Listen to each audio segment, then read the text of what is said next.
We are born into a world that honors the tight grip. From our earliest days, we are taught that to carve a life from the earth, we must apply force. But there is a hidden cost to this tension. The frantic attempt to control and save the things we love is often the exact mechanism that destroys them. In the Valley of Oakhaven, a master woodcarver named Kale is watching his world turn to rust. A severe drought is drying the valley from the bottom up, and his sister Alara is drying out with it. Her breathing has become a frail, whistling sound, the noise of wind moving through dry reeds. The stakes are marked in chalk. Yesterday, the village well pulled up sludge. Today, it is empty. On the side of the stone well, the elders have drawn a thick white line. It represents the deep reserve, exactly 30 days of water remaining. Kale is a builder, and a builder cannot sit in a dark room and watch a clock. The 30-day deadline transforms his love for Alara into a desperate energy. He decides that if the world is breaking, he will use his own hands to force it back together. Kale attempts to outrace the timeline by carving an ash wood respirator to filter the dust for Alara. He grips his chisel until his knuckles turn white, shoving the blade through the stubborn grain with his entire body weight.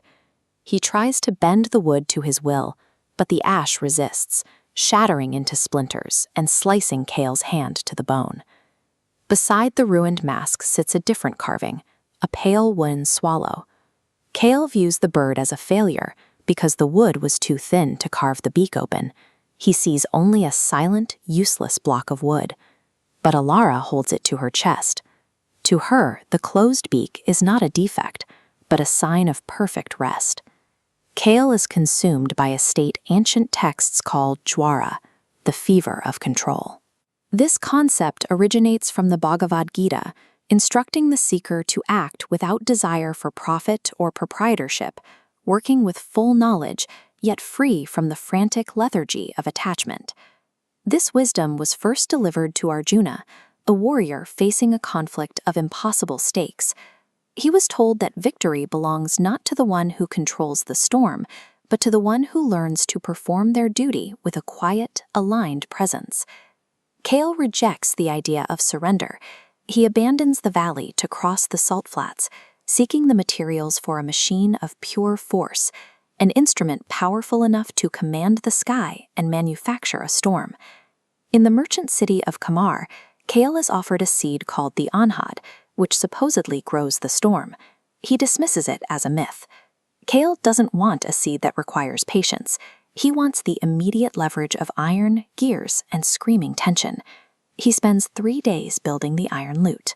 He threads silver strings laced with iron dust across a frame of petrified bog oak, wood so hard it blunts a steel saw. He pulls a heavy iron lever to tighten the strings, ignoring the fact that the tension is bowing the frame and slicing his own fingers into a bloody mess. In the central plaza, Kale plays with a violent sweeping arc. The iron plectrum screams against the silver silk, and the atmosphere answers. The blinding white sky curdles into bruised black clouds. For the first time in months, the city is hit by a torrential downpour. As the rain hits the cobblestones, the water turns a milky kink. It carries the specific chalky scent of baked clay, the exact smell of the red dust from Oakhaven. Kale realizes the machine did not create water. It merely moved the weight of the world.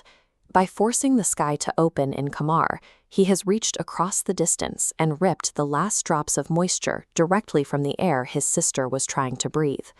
Kale flees into the mountains, entering a forest where the trees have been turned to solid rock by centuries of pressure.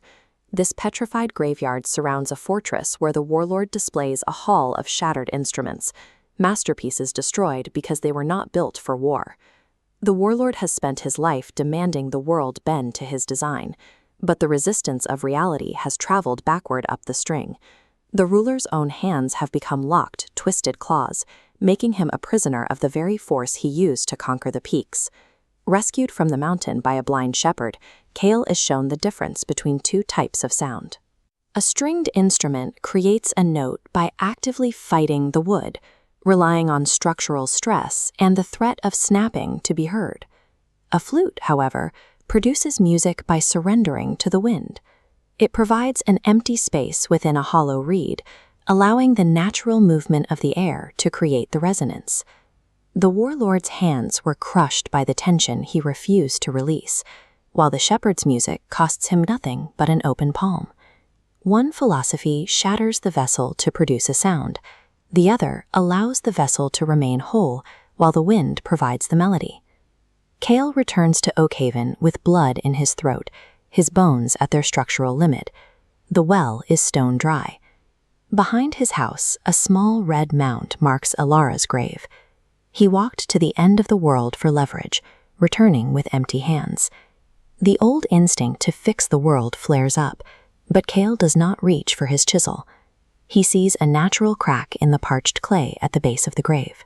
He simply uncurls his broken fingers and drops the warm anhad seed into the existing fissure, leaving it to the earth. He finds the wooden swallow half buried in the dust and places it atop the mound. He no longer feels shame at its closed beak. He sees a creature in perfect repose. He lies down beside the grave, stops fighting the fluid in his lungs, and allows his own breath to fade into the evening. Cale settles into the shape of the earth, his hands open and his chest finally still. By relinquishing the lever, he finds the one state his fever never permitted, the absolute end of the struggle. In the cold hour before dawn, the physics of the valley take over. The trace of moisture from Cale's final exhalation touches the freezing tip of the wooden beak. Without an iron lever or screaming silk, the air condenses, forming a single, perfect teardrop of water. The drop falls from the wood and hits the red dust. It provides the exact moisture the anhad seed needs to spark a green shoot of life from the clay. A miracle of resonance witnessed by a child emerging from the shadows. If you feel your own life is a string pulled too tight, you must find the courage of the open hand. True power is not found in fighting the wood, but in yielding to the wind. The Artisan of Echoes is a guide for the builders, the fixers, and those who hold the string too tight. Get your copy today, read it slowly, and allow the dust to settle.